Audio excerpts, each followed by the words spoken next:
back to BYoungMinistry.blogspot.com. Welcome to those who have subscribed to the BYoung Ministry YouTube page. Let me remind those out there who have not subscribed to the BYoung Ministry YouTube page. If you subscribe, then you'll get these podcasts automatically. They'll pop up on your screen, either on your phone or on your iPad or your computer. Makes life a lot more easy.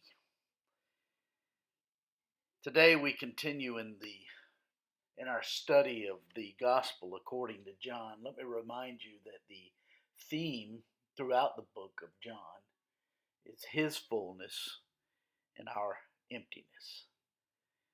And today we jump back into John chapter 5. You will remember that yesterday the Lord Jesus healed a man on the Sabbath, a man who was at the pool of Bethesda. And so we pick it up at verse 10 today through verse 15, which reads, "And so the Jewish leaders said to the man who had been healed, 'It is the Sabbath. The law forbids you to carry your mat.' But he replied, 'The man who made me well said to me, pick up your mat and walk.' So they asked him, 'Who is this fellow who told you to pick up and walk? Pick it up and walk.' The man who was healed had no idea who it was, for Jesus had slipped away into the crowd that was there. Later, Jesus found him at the temple and said to him, 'See, you are well again. Stop sinning, or something worse may happen to you.' The man went away and told the Jewish leaders that it was Jesus who made him well." That's John chapter 5, verses 10 through 15. So today we jump back into a context where Jesus had just healed a lame man of 38 years on the Sabbath. God gave the man the Sabbath to man. God gave to mankind the Sabbath for our benefit. And God meant for the practice of observing the Sabbath to be about observing Him. He didn't mean for us to have a relationship with the Sabbath. He meant for us to have a relationship with Him and to utilize the seventh day to do so. Yet according to today's text, the religious leaders revealed they didn't get that this life is about a personal relationship, ultimately with God, and I would say with other people. No, what they got, what they understood, and what ordered their lives was the means, or the Sabbath. They valued the practice of observing the Sabbath more than the person of God and this man who was healed by the Lord Jesus. The religious leaders came down on the formerly lame man of 38 years for carrying his mat on the Sabbath. You see, the real motive of their hearts is obvious. When the man said to them, "The man who made me well said to me, pick up your mat and walk." Their reaction, "Who is the guy who told you to disobey one of our regulations?" That's really what their reaction was. This reaction reveals them for the religious bigots that they were, intent on the letter of their law. Nowhere in the Old Testament was anyone ever told not to pick up their mat on the Sabbath. Yes, they were told not to work, but that's not the intent of all the teaching of the law. This reveals them to be intent on the letter of the law, but totally unconcerned about the person made in the image of God. According to the religious leaders' interpretation of the law of Moses, their interpretation of the law of Moses, stoning was prescribed for anyone caught working or bearing a burden on the Sabbath. This punishment was not often carried out, but still the man was in real trouble. Notice that the minute this man gets in trouble, according to verses 13 and 14, the Lord Jesus sought him out and finds him in the temple.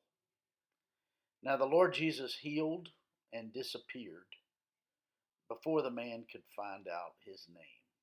It's interesting. There's more to that than is obvious. This man didn't know who healed him. And according to verse 13, the reason the Lord Jesus walked away from the man was due to the large crowd.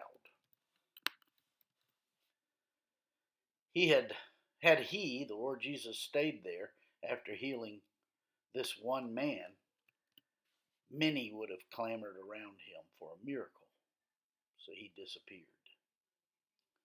The man had gone to the temple because the law required that one who had been healed had to make a thanksgiving offering.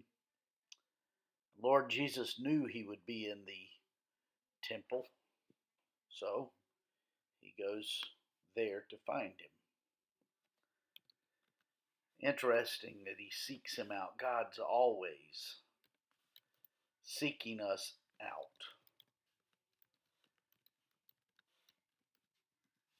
Notice that the Lord Jesus says to him in verse 14, "See, you are well again." Notice he doesn't say, "See, you are healed," because there's more to this healing than the physical.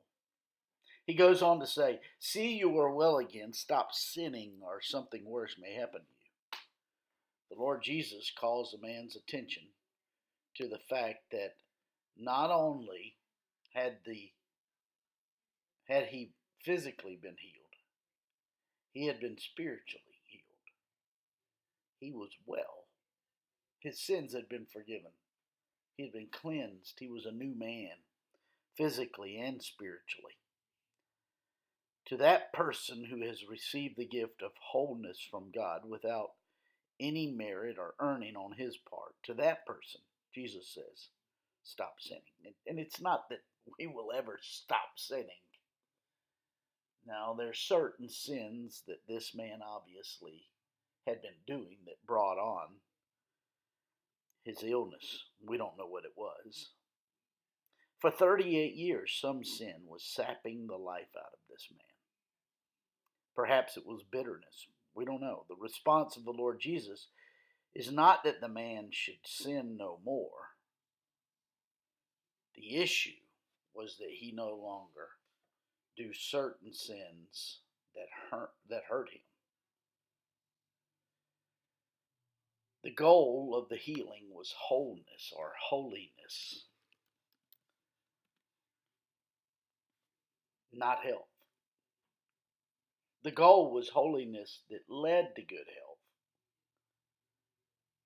And we must be careful not to conclude that all sin is a product, or all sickness is a product of sin.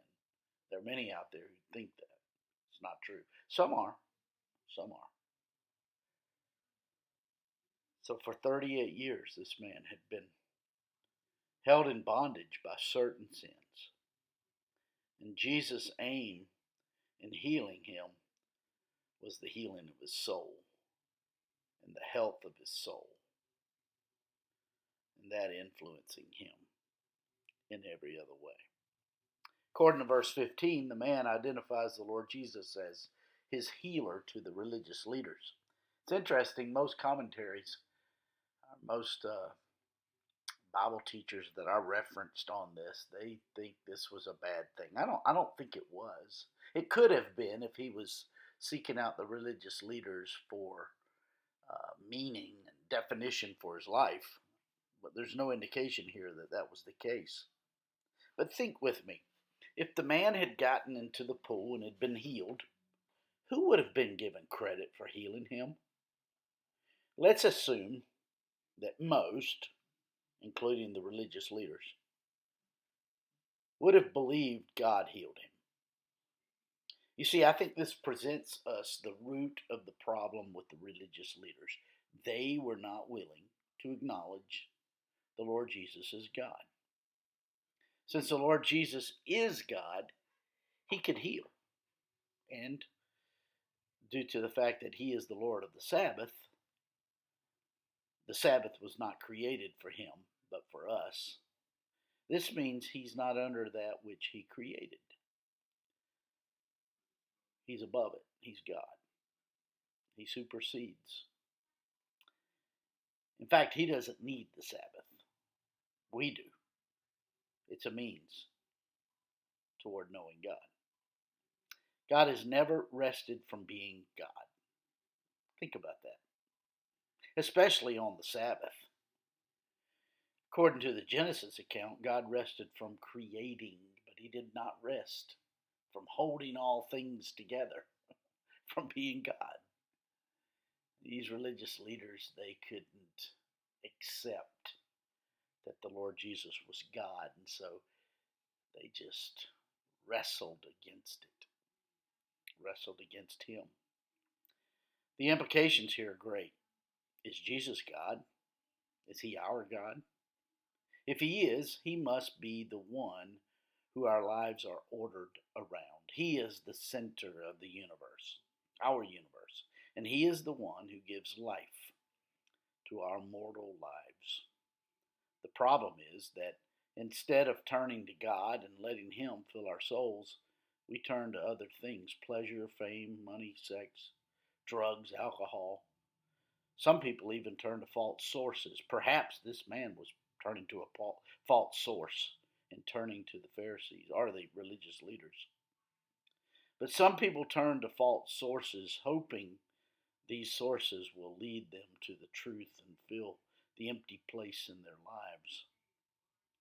For a time, they may think they've found what they are looking for, but in the end, they're just as empty as they ever were before. And tragically, some will even discover that they've almost destroyed their lives, perhaps like this man. See, only God can satisfy our inner hunger, and he will, as we turn to him and by faith open our hearts and lives to Christ's transforming power. God doesn't want us to wander through life, constantly wondering who we are and why we're here. Instead, Christ came into the world to bring us back to God, to define us.